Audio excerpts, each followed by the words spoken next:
क्योंकि ये डिपार्टमेंट मेरे पास है, मैं इंचार्ज मिनिस्टर हूँ इस डिपार्टमेंट का। और जब सुबह ये मेरे पास आए, इन्होंने बताया, और जब मैं यहाँ पे आया हूँ तो यहीं से आप अंदाज़ा लगा सकते हैं कि अमर अब्दुल्ला सरकार इस प्रोडक्ट को लेके और हैंडलूम हैंडीक्राफ्ट को लेकर कितनी सीरियस है। और हम चाहते हैं कि ये हैंडीक्राफ्ट और हैंडलूम जो है ये पहचान है कश्मीर की। जम्मू में है बट ज़्यादा मेजॉरिटी जो है कश्मीर में है, तो लिहाजा हम चाहते हैं ये रिवाइव करें। और कुछ चीज़ें मेरे ऑफिसरान ने मुझे बताई हैं, कुछ चीज़ें इसमें करने की ज़रूरत है। कुछ मैं अपनी जो यहाँ के लोग हैं जिनसे मैं मिला हूँ, जो इस लाइन में हैं, उन्होंने कुछ अपने इश्यूज़ भी मुझे बताए हैं। तो लिहाजा मैंने इनको बोला, ऑफिसरान को बोला है कि ये चीज़ें मेरे पास ये ब्लैक एंड वाइट में लेके आएँ, मेरे को सामने प्रोसेस करें और जो मेरे से मदद हो सकेगी इसको करेंगे।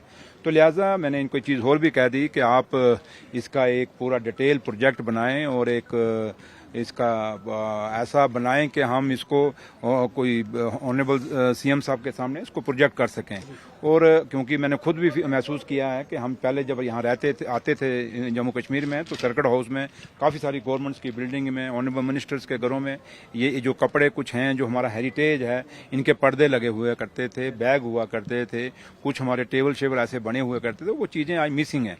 और इसमें हमारा जो आप हुए या हम हुए, हम सब का इसको मदद की ज़रूरत है, इस प्रोडक्ट्स को और इस हैंडलूम एंड हैंडीक्राफ्ट को अगर कश्मीर को बचाना है तो हम सबको मेहनत करनी पड़ेगी। और इनको खाली जैसे मैं आया और यहाँ से आपके साथ बात करके चला जाऊँ और आपने फ़ोटो खींच लिया, आपका अपना काम बन गया, मैंने बात कह दी, मेरा काम बन गया, ये काम बनने से बात नहीं चलेगी। इन लोगों को एक हमदर्दी की ज़रूरत है। अगर ये हमारा सरमाया है, हमारे बुजुर्गों का ये हेरिटेज है जो हमें उन्होंने विरासत में दिया है, इसको बचाने की ज़रूरत है। और मैं उम्मीद करूँगा आप लोगों का भी, क्योंकि आज वो मीडिया नहीं है, आप सोशल मीडिया के लोग हैं और आज आपके लाखों लाख आपके व्यूवर्स हैं और देश और दुनिया में आप लोगों को देखा जाता है। आप भी इनको आराम से इनको कवर करें और इसकी एक एक चीज़ प्रोडक्ट को लेके बताएं दुनिया को, देश और लोगों को। थोड़ी सी बदकिस्मती है कि भाईसरन में होने के कारण थोड़ा टूरिस्ट कम हुआ है, लेकिन आज सुबह भी आप लोग काफ़ी सारे लोग हमें रेलवे स्टेशन में मिले। मैं और डॉक्टर फारूक साहब, मेरे लीडर फारूक अब्दुल्ला साहब, वो साथ थे, नासिर असलम वानी साहब और बाकी ऑनरेबल मिनिस्टर सतीश शर्मा साहब साथ थे, इकट्ठे थे।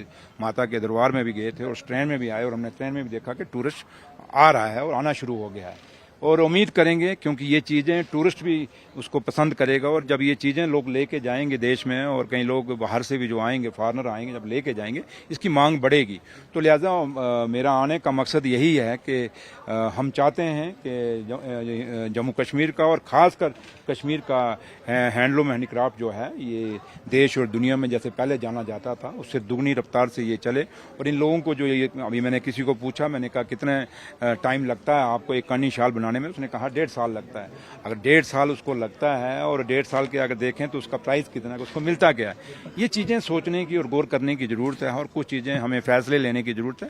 लेकिन जितना भी आपको पता है कि हम यूटी में हैं, आप कितने बड़े फैसले हम ले सकते हैं, हम आपसे बोला हुआ नहीं है। लेकिन अगर as a person, as a इंसानियत के नाते और इनके लोगों के जो लोग ये बना रहे हैं, चाहे कन्नी शाल या पश्मीना या जो प्रोडक्ट ये लोग बना रहे हैं, देख के इनके चेहरों पे एक उम्मीद की किरण जब मेरे आने से जो इनको मैं वो फील कर रहा हूँ। लेकिन कुछ चीज़ें हमारे हाथ भी बंधे हुए हैं, लेकिन फिर भी मेरे से जितना हो सकेगा मैं करूँगा। और मैंने अपने ऑफिसर्स को भी कह दिया है कि आप प्रोजेक्ट बनाइए, अगर दिल्ली की ज़रूरत होगी हम दिल्ली में खुद जाएंगे और जहाँ भी वो स्किल मिनिस्ट्री है उनके से भी बात करेंगे और जो भी इनको हमसे बन सकेगा कोशिश करेंगे, क्योंकि 5 साल का मैंडेट हमारे पास है। लेकिन सबसे बड़ी बात मैं फिर आपसे कहूँगा, हम तो जो करेंगे, बट आप लोगों का, इन लोगों को बहुत ज़रूरत है, क्योंकि सही मायने के इनकी मेहनत को अगर कोई बाहर ला सकता तो आप ला सकते हैं। सुरेंद्र जी, आपने आज वंदे मातरम में ट्रैवल किया, क्या आपको लगता है कि रिवाइवल होगा वंदे मातरम से टूरिज्म में? बहुत होगा। देखिए, ट्रेन एक ऐसी है जो सस्ती है। जैसे आप फ्लाइट्स हैं, वो थोड़ा सा रश बढ़े तो वो अपना रेट बढ़ा देते हैं, लेकिन ट्रेन को तो फिक्स रेट है ना, वो फिक्स ही रहेगा चाहे रश बढ़े या ना बढ़े।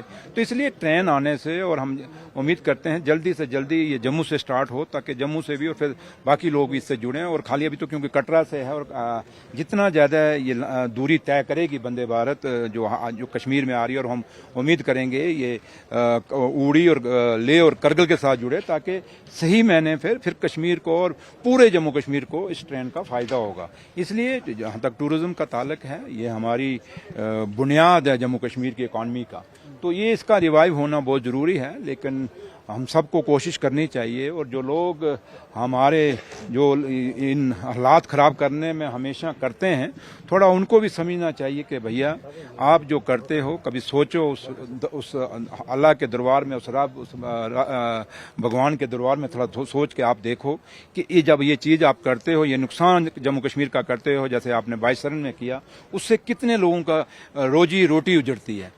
तो उन लोगों को भी समझना चाहिए यार, इस गोली उस बंदूक से बड़ा देख लिया, बड़ा सफर तय हो गया, अब बंद करिए। बड़ा पानी झेलम के अंदर बह गया, दरिया चिनाब के अंदर, तवी के अंदर, रावी के अंदर पानी बह गया। अब ये चीज़ें, ये गोली बारूद रुकने चाहिए, बॉर्डरों पे भी हालात रुकने चाहिए, और हिंदुस्तान और पाकिस्तान का ये जो मसला है ये ख़त्म होना चाहिए, ताकि जम्मू कश्मीर के लोग अमन में रहें, शांति में रहें, और हम लोग जीते हैं। अभी मकान बनाते हैं, फिर कोई ऐसा हो जाता है जिससे फिर हमें दोबारा मकान बनाने। जम्मू कश्मीर के लोग तो, हम तो मकान बनाने में ही हमारे पहले बुजुर्गों की जिंदगियां निकल गई, आज हमारे साथ भी वही हो रहा है। तो इसलिए सबको समझना पड़ेगा अपनी अपनी जिम्मेदारी, और यही दुआ करेंगे कि जम्मू कश्मीर के हालात ठीक हों, और जो लोग मंद बुद्धि के हैं, जो बार बार हालात खराब करते हैं, उनको मेरा रब अकल दे, और ताकि वो हमारी इकॉनमी को ना खत्म करें। Thank you.